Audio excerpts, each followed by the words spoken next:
데살로니가 전서 후서 이제 마무리되어 갑니다.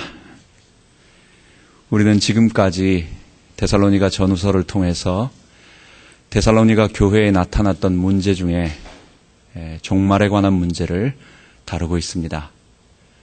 그래서 첫 번째 시간에는 우리 주의 재림과 그 다음에 우리 몸의 부활과 그 다음에 하나님의 심판은 한 번 있다라고 하는 것.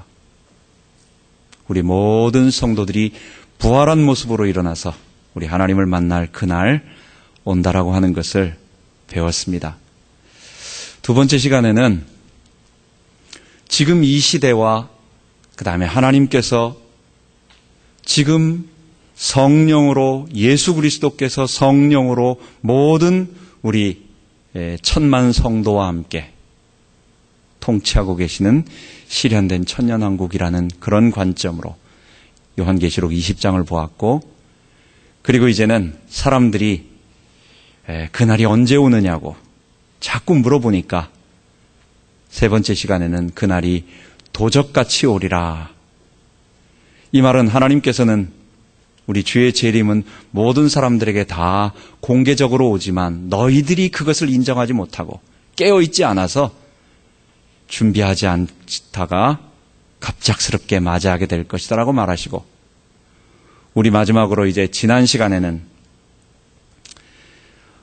데살로니가 후서 1장을 통해 가지고 우리 모든 성도들이 인내하며 우리가 고난을 당하는데 우리 주님이 오실 그날은 공의로운 심판의 날이 되어서, 그래서 영생의 부활과 심판의 부활로 나아가 지옥에서 뜨거운 불에서 하나님의 사랑을 거부한 자들이 심판받을 것을 말씀해 주셨습니다.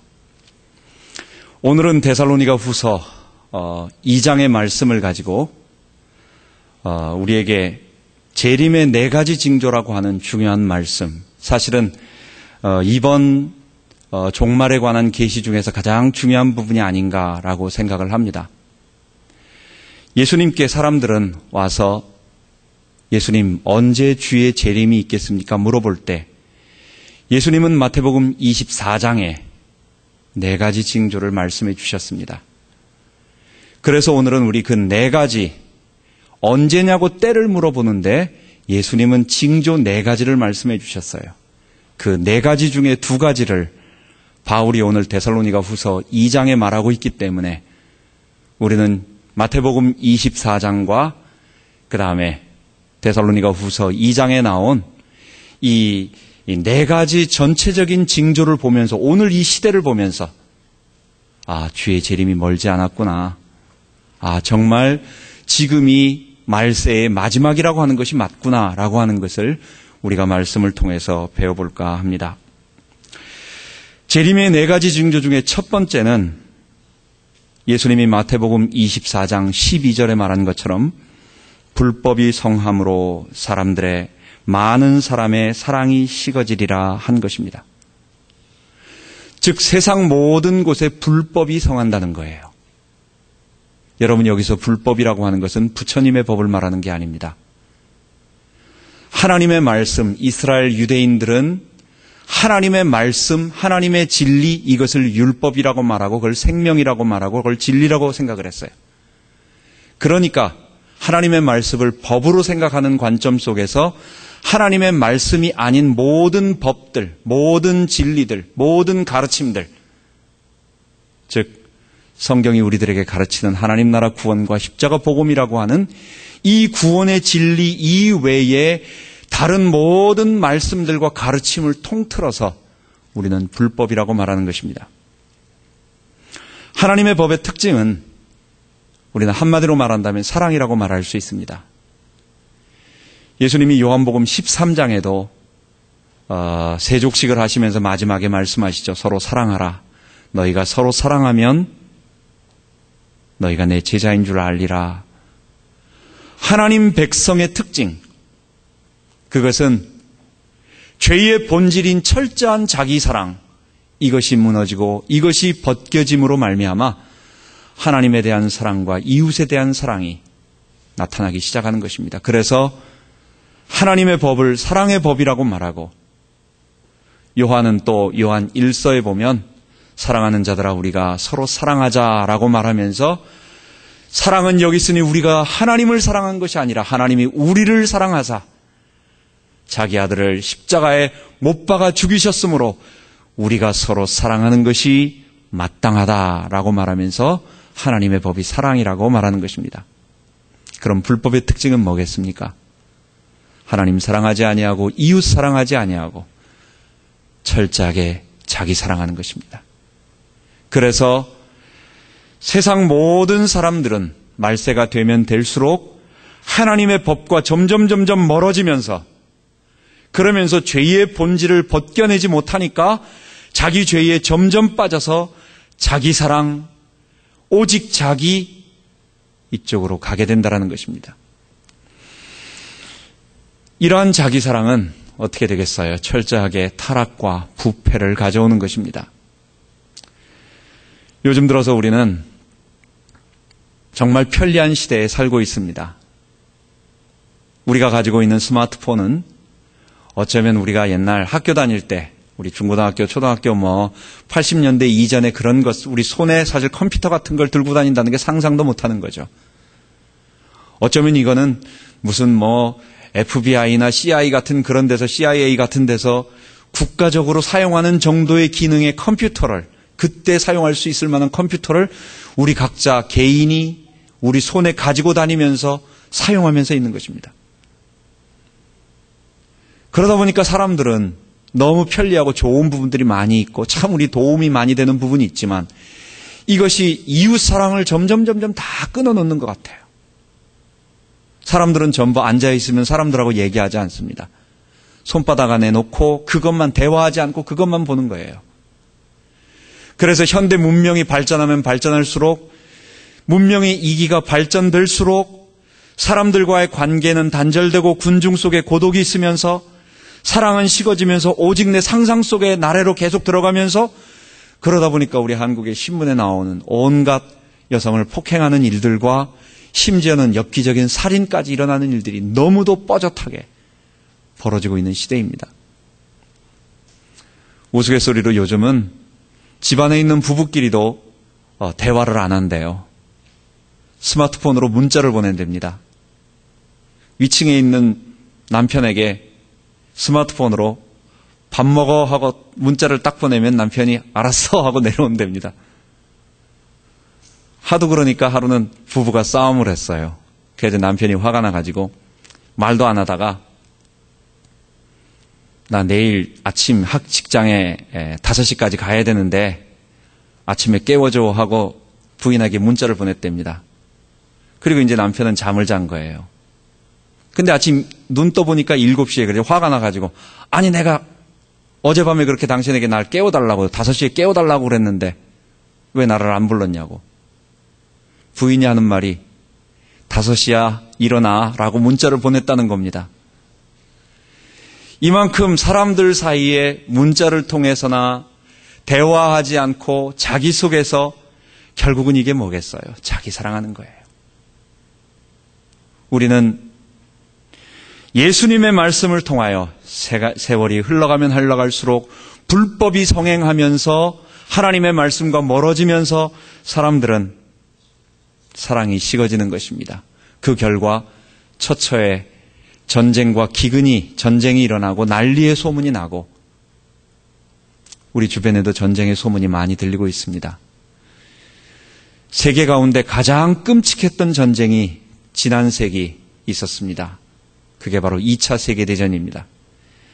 2차 세계대전은 6억 명이 죽었답니다. 6억 명. 2만 명의 군인, 2억 명의 군인과 그리고 4억의 민간인이 죽었다고 합니다.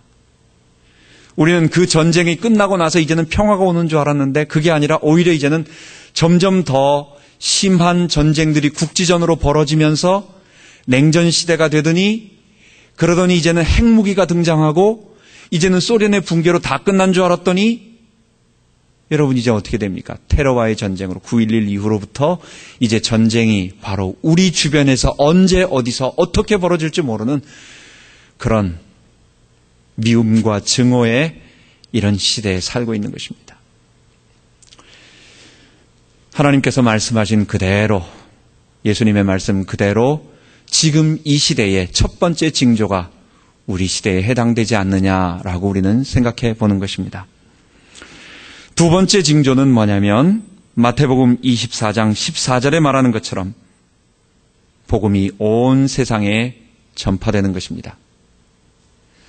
세상은 갈수록 극단적인 하나님을 대적하는 문화로 가고 편리하게 가고, 그래서 사람들마다 고립되고 하나님을 거부하는 죄의 본성대로 살아가면서 육체적인 타락과 향락과 부패 지수가 점점 높아지지만, 그럼에도 불구하고 우리 주님은 이 복음을, 우리 주님의 십자가 복음을 땅끝까지 증거한다고 말씀해 주셨습니다.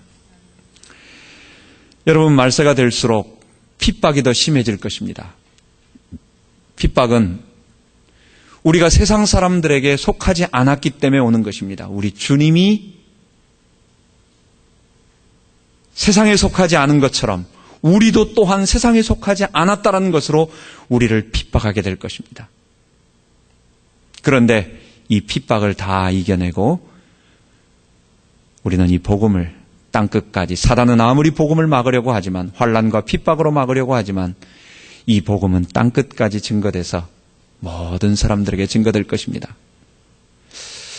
여러분, 성경을 읽다 보면 우리 마태복음 24장 14절을 보면서 이 복음이 온 모든 민족에게 전파되기 위하여 땅끝까지 온 세상에게 증거되리라 라고 말하니까, 그렇게 생각하면 주님이 안 오실 것 같아. 지금 다른 부족들, 예수님을 모르는 민족들이 너무 많고, 물론 기독교 국가권이 있지만 가만 생각해 보면, 우리는 어떻게 보면 이 말씀을 보고 이러다 보면 주님 안 오시는 거 아니야? 이 시대에 안 올 것 같아. 아무리 생각을 해도 복음이 땅끝까지 증거되지 않은 것 같고, 지금도 복음 모르는 사람들이 너무너무 많으니까 주님은 안 오실지 모르겠다. 안 온다라는 말은 아니지만 이거는 한참 뒤에 올 것 같다, 이런 생각을 하게 됩니다. 내셔널 지오그래픽에서 2011년도 하루 동안 2011년 통계, 1년 통계를 내면서 하루 인구 출생률이 얼마냐 물어봤더니 33만 8,040명입니다. 하루에 33만 8,040명이 태어나면서 불신자가 생기는 거예요. 그러니까 우리가 물리적, 산수적으로 생각해 본다면 지금 이 순간 전 세계 모든 인구가 다 복음 들었다. 근데 하루만 지나면 38만 명 되는 불신자가 또 생겨나요. 여러분, 이걸 갖다가 문자적으로 생각을 하면 이거 주님 재림 정말 되겠나, 이런 생각이 되는 것입니다. 여러분, 그래서 이거는 문자적으로 보는 것이 아닙니다. 바울이 에베소에서 두란노 소원을 세워 2년 동안 복음 전하니까 아시아에 있는 유대인이나 온 헬라인들 모두가 복음을 들었다라고 얘기를 합니다. 그 말은 무슨 말일까요? 그 지역의 복음이 편만하게 퍼졌다라는 것입니다. 예수님은 마태복음 24장 14절을 통해서 모든 족속에게 증거되기 위하여 땅끝까지 전파된다라고 그랬지. 즉, 복음이 모든 세대 골고루 들어가서 어쩌면 지금 인터넷 세대가 사람들이 만약 원하기만 한다면, 클릭만 한다면, 관심만 있어서 한 단어만 치기만 한다면 이 복음의 진리를 얼마든지 접속할 수 있는 시대가 되는 거예요. 우리는 전 세계 모든 사람들이 100% 다 숫자적으로 복음을 들어야 주님의 재림이 있는다라고 생각할 이유가 없는 것입니다. 주의 재림은 지금 이 시대에 멀지 않았습니다. 우리 주의 복음은 온 세상까지 퍼져나갔고, 뿐만 아니라 지금 얼마나 많은 선교사들이 자기의 피와 눈물과 땀과 그들의 모든 핍박을 받아가며 공산권과 회교권, 그리고 제3세계, 그리고 아마존 밀림, 이런 모든 곳에 곳곳에 들어가서 복음을 전하고 있는지 몰라요. 우리는 이 복음이 거의 다 증거되어 가고 있고, 우리는 이 두 번째 말씀도 그러고 보면 주님이 지금 이 시대에 이 두 번째 징조도 우리에게 적용되는 것이 아닌가, 우리는 그렇게 생각을 하는 것입니다. 세 번째로 이제 중요한 부분입니다. 우리가 가장 중요하게 보는 것이 오늘 바울이 말하고 세 번째와 네 번째, 예수님도 말씀하시고 마태복음 24장에 말씀하시고 또 바울이 오늘 데살로니가 후서 2장 3절에 말한 바로 이 3번과 4번, 세 번째와 네 번째 징조인 것입니다. 세 번째 징조는 교회 내에 배교와 배도가 일어나서 복음이 왜곡되고 변질된다는 것입니다. 예수님은 마태복음 24장 24절에 그때의 거짓 그리스도들과 거짓 선지자들이 일어나 큰 표적과 기사를 보이며 할 수만 있으면 택한 자들로 미혹하게 하리라 라고 말하고 있는 것입니다. 지금 이 시대에 거짓 선지자와 이단들이 많이 득세하고 있습니다. 그들의 한 가지 공통적인 것은 많은 사람들을 이끌 수 있는 능력이 있다는 것입니다. 말을 뛰어나게 잘하든지 또는 대단한 지식이 있어서 많은 사람을 휘어잡을 수 있는 언변과 아니면 어떤 사람들을 갖다가 끌 수 있는 기적과 기사를 베푼다든지 여러 가지 것을 통해서 지금 교회 안을 얘기하는 것입니다. 아까 교회 바깥에는 아예 불신자들의 불법들, 하나님 없는 사상들이 계속 퍼져나가는 것이고 교회 안에 증거되어졌던 복음조차도 이제 배교와 배도의 일이 일어난다는 것입니다. 예수님이 전하고 바울이 우리들에게 전해줬던 수많은 초대교회 사도들과 우리의 많은 초대교회 성도들이 피를 흘리며 우리에게 전달했던 복음이 뭡니까? 우리는 그것을 통칭해서 그냥 복음 또는 십자가 복음이라고 정리를 합니다. 이 복음은 뭡니까? 첫 번째, 죄에 대한 자각입니다. 우리 속에 하나님을 거부하는 아담의 본질, 세상의 모든 문제는 다른 문제가 아니라 내 문제예요. 근데 그 내 문제가 뭡니까? 내 속에 태어날 때부터 하나님을 거부하는, 그리고 내가 주인 되고자 하는 이 아담의 본성, 이 죄가 있다라고 하는, 나는 죄인이라고 하는 철저한 자각입니다. 복음은 그것입니다. 내 죄에 대한 가르침, 내 죄에 대한 회개, 이 죄를 알게 될 때 비로소 우리 주님의 십자가와 하나님 아들의 십자가와 그분의 죽으심이 나를 위한 죽으심을 알게 되고, 그리고 그분 앞에 철저하게 나의 주인됨을 내려놓고 그분의 주되심을 고백하는, 그분의 주되심을 고백하고 내가 그분의 종이 되어버리는, 이제부터는 내가 주인 돼서 살지 않겠습니다. 나는 하나님의 백성, 나를 위해 피 흘리신 예수의 종이 되겠습니다. 고백하는 것입니다. 그때 성령께서 우리 안에 들어오셔서 나를 거룩하게, 내가 이 죄를 이기며 아담의 본성을 이기며 거룩한 하나님의 백성으로 살아갈 수 있도록 힘을 주시고, 또한 성령께서 우리를 보호와 인도해 주시는 것입니다. 그때 우리는 하나님의 백성이 되는 것입니다. 이게 초대교회 때부터 2000년간 지금 우리들에게 전달되어지고 수많은 믿음의 사람들이 죽으면서 지켰던, 평생 지키며 구원받았던 복음, 이게 하나님의 말씀, 이게 하나님의 법인 것입니다. 그런데 이 법이 점점 사람들 사이에 바뀌어가는 것입니다. 내가 죄인이란 말이 없어져요. 내가 죄인이란 말이 아니라 내게 문제가 있다. 어떤 사람들은 내가 가난한 것, 내가 질병이 있는 것, 내게 가정 문제가 있는 것, 내 자녀 문제가 있는 것, 이런 모든 문제가 있다. 죄라는 말을 하지 않고 문제라는 말을 바꿉니다. 예수님은 어떤 분이십니까? 그 사람들에게 내 속에 있는 나로 말미암아 내가 해결할 수 없는 나의 아담적 자아에 대한 죄에 대한 해결, 이 문제를 해결하는 것이 아니라 예수님은 나와 상관없이 내가 갖고 있는 나의 가난 문제, 질병 문제, 어떤 고통의 문제를 해결해주는 문제 해결자의 해결 도구가 되어집니다. 거기에 회개가 있습니까? 내가 주인됨에 대한 회개가 있습니까? 없어요. 내가 아담적 자아로 내가 주인 돼서 살아왔던 모든 것에 대한 처절한 회개도 없고 통곡도 없고 눈물도 없고 그냥 내 안 된 필요한 것을 나의 부족한 문제를 해결하는 그 일만 있는 것입니다. 예수님은 그 문제를 해결하는 자입니다. 성령님을 그들이 모셨다고 하지만 그 성령님은 어떤 분일까요? 나를 거룩하게 만들고 나로 죄와 싸우게 만들고 나로 하나님의 백성으로 살아갈 수 있도록 만드는 성화의 영이 아닌 나를 보호하고 나를 인도해 주는 그게 전부 다가 되는 거예요. 내 필요에 도움을 주고 나의 문제를 해결해 줄 수 있는 그런 내 뒷공문이 따라다니면서 나를 도와주는 영. 여러분 그게 누굽니까?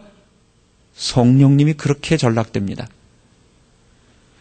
하나님의 백성이 된지는 모르지만 그게 바로 하나님을 우상으로 만들어서 내가 하나님 나라의 백성으로 하나님을 섬기고 하나님을 높이고 또 하나님의 말씀을 순종하는 것이 아니라 하나님 나라 황태자로서 내가 하나님 나라의 최고 왕으로서 군림하면서 하나님을 부려먹으면서 하나님을 이용하면서 살아가는 진리. 여러분 이게 지금 교회 안에 먼저 배도가 있겠다, 배교가 있겠다, 기독교를 배반하고 떠나는 것, 그리스도의 진리, 하나님의 도, 십자가의 도를 떠나가고 배반하고 변질시키고 이것을 왜곡시키는 일이 일어난다라고 하는 말이 지금 그대로 일어나는 것입니다. 예수님께서 초대교회에 그 세례 요한을 통해서 있었던 이야기가 그대로인 것 같습니다. 초대교회 7교회를 이야기하면서 우리 7교회, 전 세계 교회 모든 앞으로 있을 모든 역사 속에 등장하는 교회의 대표적인 것을 우리는 7개로 보았죠. 적지만 그 안에서 환난을 겪으면서 믿음을 지켰던 서머나 교회나 아니면 빌라델비아 교회, 믿음을 지켰던 귀중한 교회들이 있습니다. 힘들게 핍박 가운데 싸워나가는 적은 능력으로 하나님을 섬기어 나갔던 귀중한 교회들이 있습니다. 어떨 때는 살았다고는 하나 죽었고 또는 미지근하고 또는 첫사랑을 잊어버린 새 교회가 있었습니다.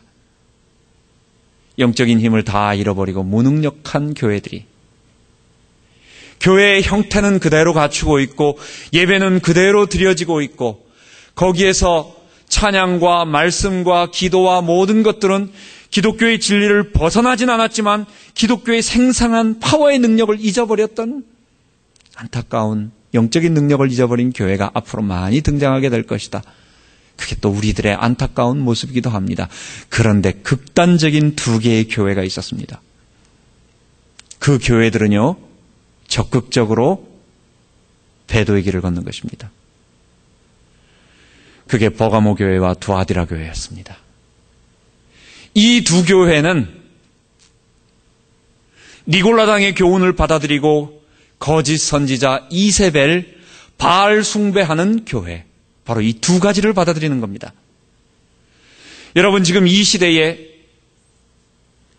영적 메시지를 강조하고 또 영육 이원론을 통해서 영적인 것만 계속 강조하다가 우리의 현실의 삶, 성령께서 우리를 변화시키고 하나님의 백성으로서 오늘 우리가 발을 땅에 디디고 살아가며 성령께서 우리의 삶을 도와주시고 뿐만 아니라 이제는 영적인 힘을 가지고 우리가 이 세상을 변화시켜 나가야 된다라고 하는 이 복음의 실제적인 능력을 거부하고 영적인 것을 거부하다 보니까요. 그것만 추구하다 보니까 사람들이 육신의 것을 다 잊어버리는, 그래서 육적으로 타락하게 되는, 우리는 이것을 도덕 폐기론, 안티노미아니즘, 이것을 우리는 방탕주의, 이것이 교회 사내에 얼마나 많은지 몰라요.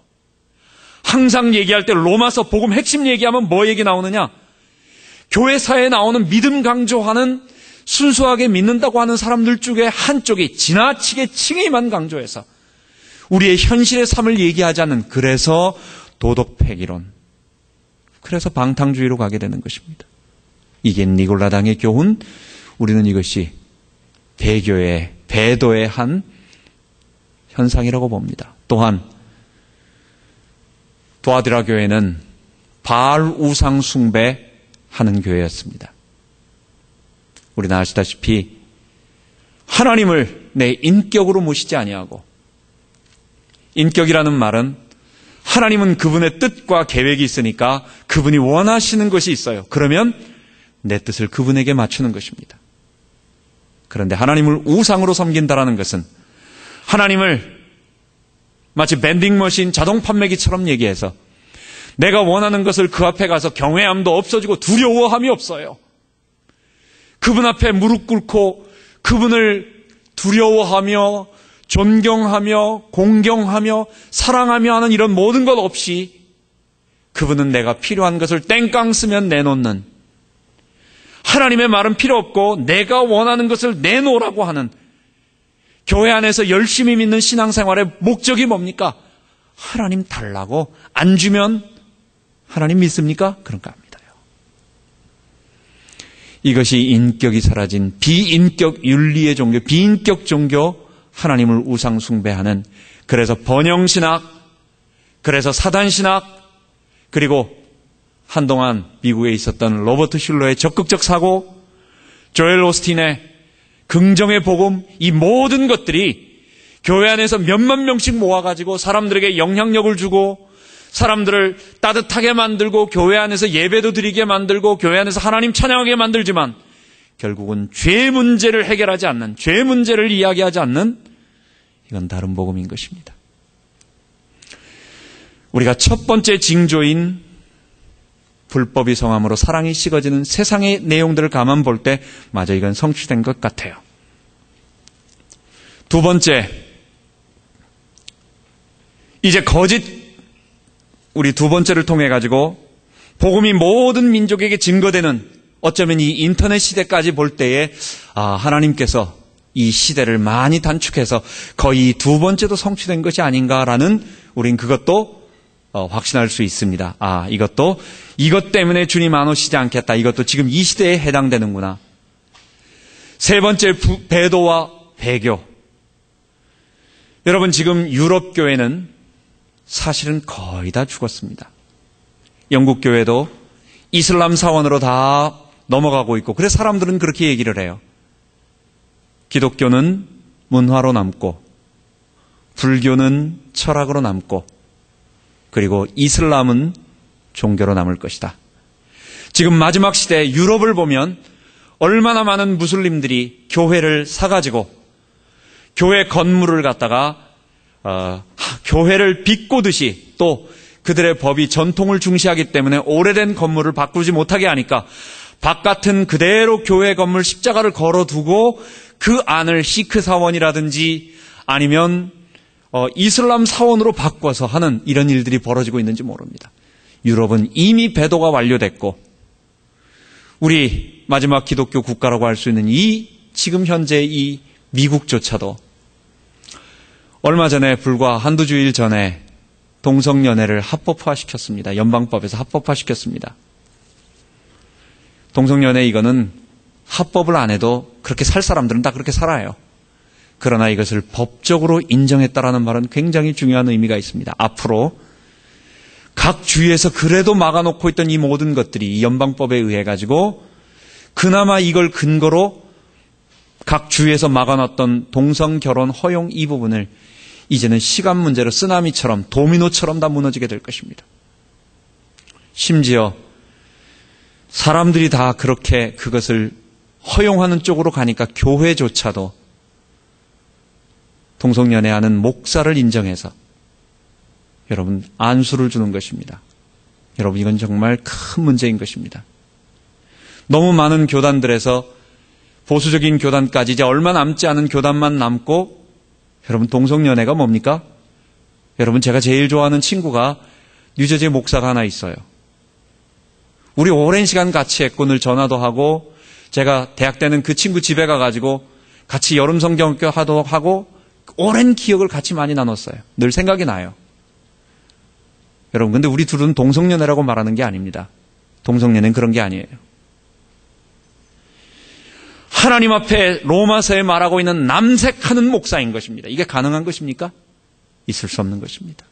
이게 바로 배교의 배도의 현장이 지금 교회 안에서 이루어지고 있는 것입니다.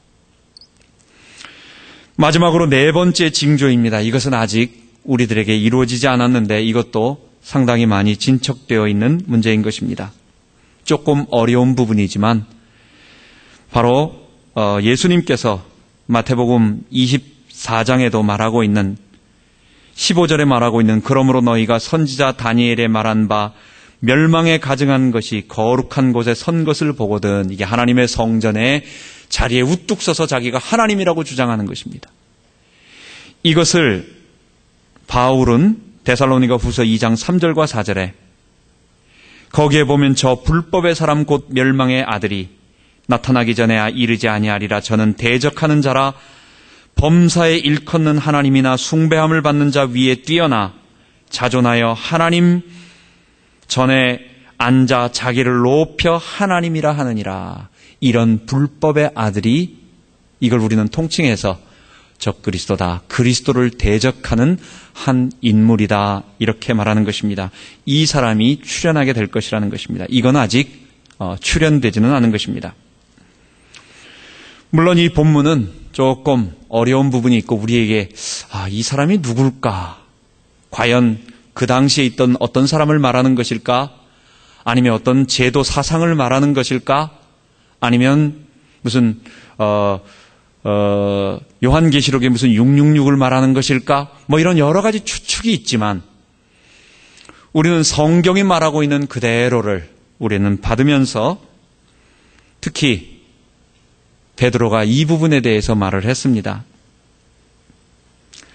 우리 사랑하는 형제 바울도 그 받은 지혜대로 너희에게 이같이 썼고 또 그 모든 편지에도 이런 일에 관하여 말하였을 때 주의 재림과 심판을 얘기하는 것입니다. 그 중에 알기 어려운 것이 덜어 있으니 무식한 자들과 굳세지 못한 자들이 다른 성경과 같이 그것을 억지로 풀다가 스스로 멸망에 이르느니라. 여러분, 우린 바울이 한 말을 완전하게 이해는 못하지만 불법의 아들, 적그리스도에 관한 기본적인 성경이 말하고 있는 그 부분을 이해하면서 주의 마지막 재림의 징조 네 번째를 살펴보아야 되겠습니다. 지금 일어나고 있는 배교와 배도, 그리고 복음 전할 때 일어나고 있는 수많은 핍박과 환난, 그리고 지금 불신자들 속에서 역사하면서 많은 사람들을 미혹하게 하고 있고 모든 문화가 하나님을 대적하게 만들어가고 있는 이 모든 것들 속에 배후에 누가 있다라고 생각합니까? 사단이 있습니다. 분명히 사단은 자기 때가 얼마 남지 않은 줄 알고 하늘에서 쫓겨나서 분노가 가득해서 이 땅으로 내려온 것입니다. 그 사단이 지금 불신자들 중에 뛰어난 천재들 속에 철학자, 과학자, 아니면 연예인, 아니면 어떤 예술인, 이런 모든 사람들 속에 일어나서 사람들의 마음을 다 뺏어요. 그래가지고 하나님이 없게 만드는 것입니다. 찰스 다윈 같은 사람이 자기는 순수하게 이렇게도 생각할 수 있다, 이런 화석들과 이런 것을 볼 때 사람이 하나님의 창조가 아닌 우연에 의해서 하나의 아메바나 원시 생물에 의해서 발전적으로 이렇게 될 수 있을 거다라고 자기 나름대로 어떤 가설을 세워가지고 이럴 수도 있겠다라고 하는 자기 나름대로의 깜짝 놀랄 만한 어떤 시오리를 만들어낼 수 있었는지 몰라요. 그런데 그게요, 그 이후에 모든 인류의 사상을 사로잡아서 하나님을 대적하는 가장 밑바닥 기초가 될 줄 몰랐을 것입니다.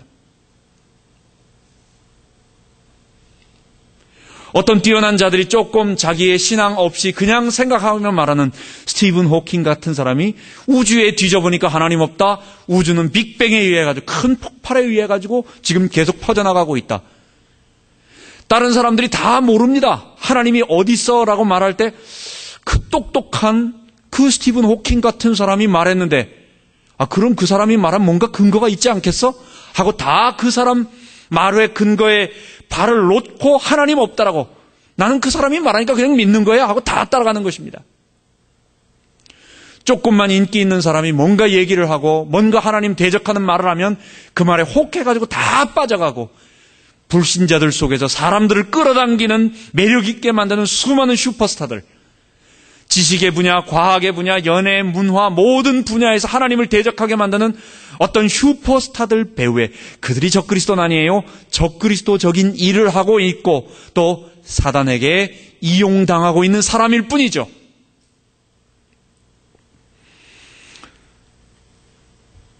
그런데 하나님은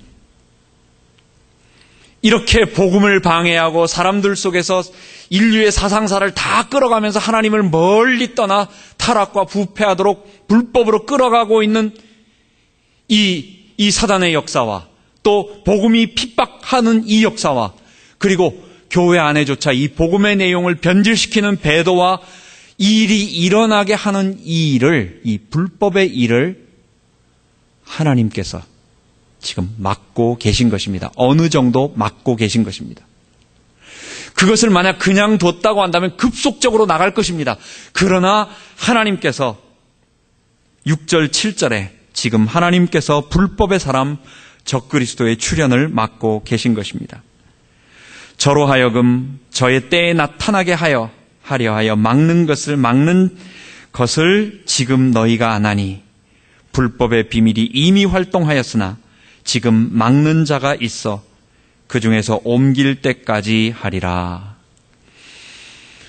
이제 지금은 천천히 서서히 지금 많은 사람들 속에서 인기를 끌어가면서 하나님을 대적하는 슈퍼스타들이 나오면서 각 분야에서 사람들의 마음을 미혹할 것입니다. 그들은 아직 자기가 하나님이라고까지는 말하지 않아요.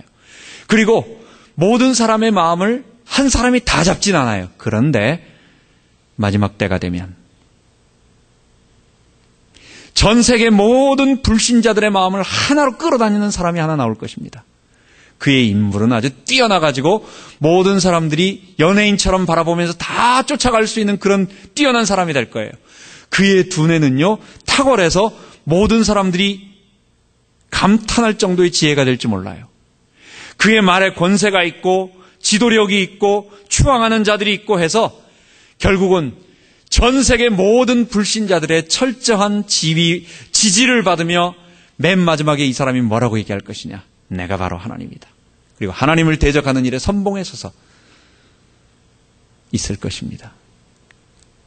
그때 전 세계 모든 인류는 그 사람을 중심으로 하나님을 대적하며 이 십자가 복음에 떠나며 그때 그리스도인들을 핍박하며 그때 대환란과 같은 이 그리스도인들에 대한 박해가 실제로 있을 것입니다. 이때가 지금 이르지 않은 것은, 아직 완전하게 이르지 않은 것은 하나님께서 그 출현을 아직 막고 있다. 그래서 우리는 세 가지는 이미 이루어지고 그건 우리 시대에 해당하지만 마지막 이 한 가지, 그러나 지금 돌아가는 여러 가지 것들을 볼 때 이것도 머지 않았구나. 지금도 한번 이것이 터지면 수많은 사람들에게 다 증거됩니다. 인터넷 세대가 바로 그런 거예요. 우스꽝스럽게 생긴 싸이가 한번 웃긴 그거 한번 하니까 전 세계 몇십억이 다 그를 알게 되는 시대가 되었습니다. 이제는 급속도로 이것이 퍼져나가게 될 것입니다.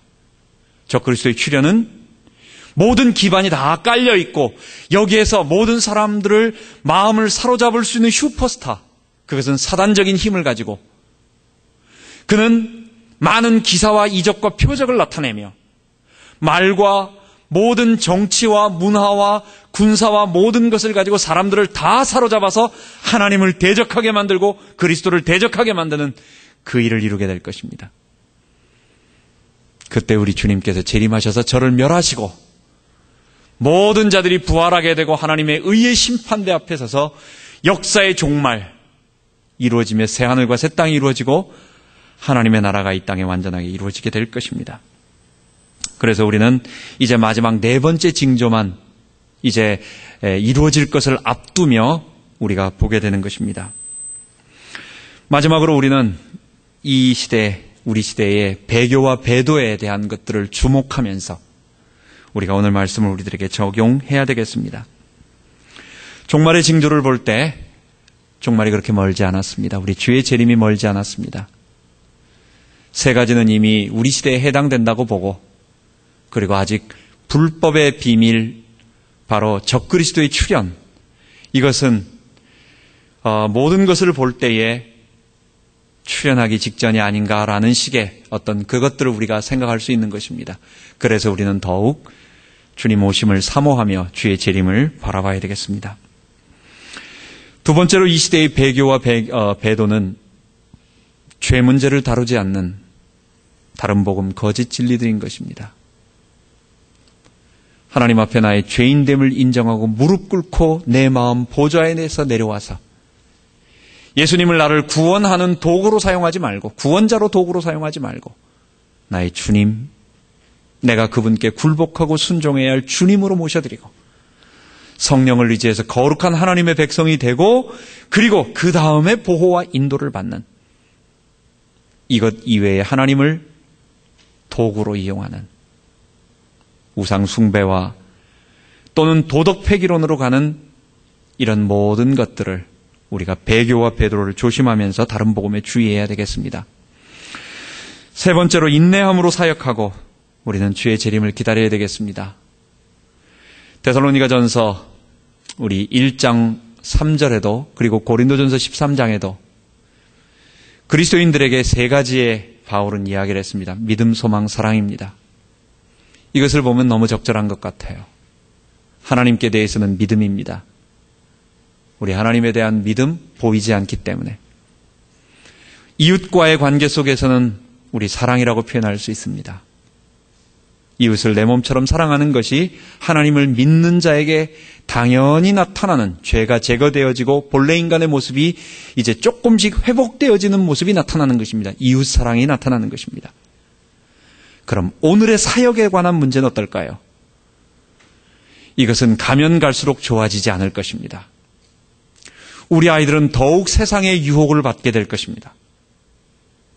우리 아이들은 더욱 밖으로 나가게 될 것이고, 세상의 불법의 비밀들, 이 하나님을 대적하는 문화들은 더 발전해서 사람들의 마음을 뺏어가게 될 것입니다.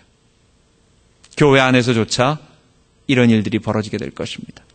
순수한 복음을 전하고 십자가의 진리를 전하는 교회는 점점 매력을 잃어가게 될 것입니다. 이때 우리가 여기서 이 사역을 감당하는 건 어때야 되겠어요?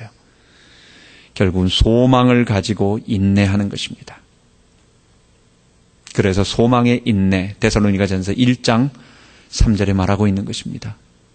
우리 인내하면서 꿋꿋하게, 우리 주님께서 베드로를 부르시고 부활하셔서 마지막에 물어보십니다. 요한의 아들 시몬아, 내가 이 사람들보다 나를 더 사랑하느냐? 우리가 천국 가기 위해서, 상급 받기 위해서, 우리가 어떤 명예와 부귀를 얻기 위해서 하는 게 아니에요. 우리는 딱 하나, 주님 사랑하기 때문에. 다른 모든 것 잃어버려도 좋습니다.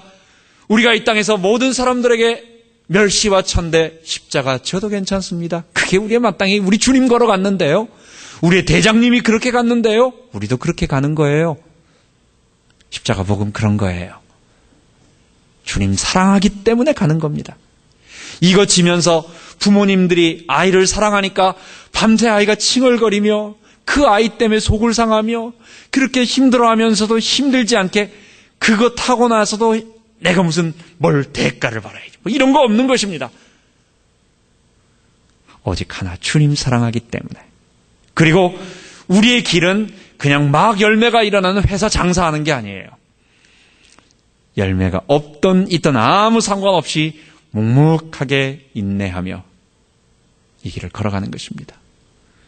우리 모든 성도들 재림의 네 가지 징조를 바라보며 주님 앞에 감사하며 이 길을 걸어가는 우리 성도 되기 바랍니다.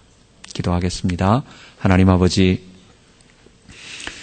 재림의 네 가지 징조를 볼 때 이 시대에 벌써 다 이루어진 것이 아닌가라는 그런 생각이 듭니다. 우리는 어떨 때는 복음이 땅끝까지 증거되어야 그제야 끝이 오리라 하는 말씀 때문에 아직도 주의 재림은 영원히 먼 것처럼 느낄 때가 있었는데, 주님 가만 보니 지금 이 시대에 벌써 복음이 거의 모든 민족에게까지 편만하게 증거되고 이제 그것을 받아들이느냐 안 받아들이냐는 개인에게 달려있는 것 같습니다. 아버지 하나님, 이제 적그리스도의 등장만 남았고 이제 불법의 아들이, 불법의 비밀은 서서히 우리 주변에 그 정체를 거의 다 드러내고 있고 이제 그것을 하나로 모아 모든 사람들의 마음을 뺏을 슈퍼스타, 하나님을 대적하는 그 적그리스도만 남았는데, 주님, 이 시대에 우리의 주의 재림을 기다리며 시대가 다 됐음을 알고 무화과나무의 때가 다 됐음을 알고 우리가 깨어 기도하며 근신하며 이 주의 일을 인내함으로 감당하게 하여 주옵소서. 주님이 이 일을 붙잡고 십자가 복음 붙잡고 승리하기를 원합니다. 끝까지 배교와 배도의 이 시대 속에서 복음을 지키며 전하는 우리 주님의 교회 모든 성도 되게 하여 주옵소서. 우리 주님, 우리 주 예수 그리스도의 이름으로 기도하옵나이다. 아멘.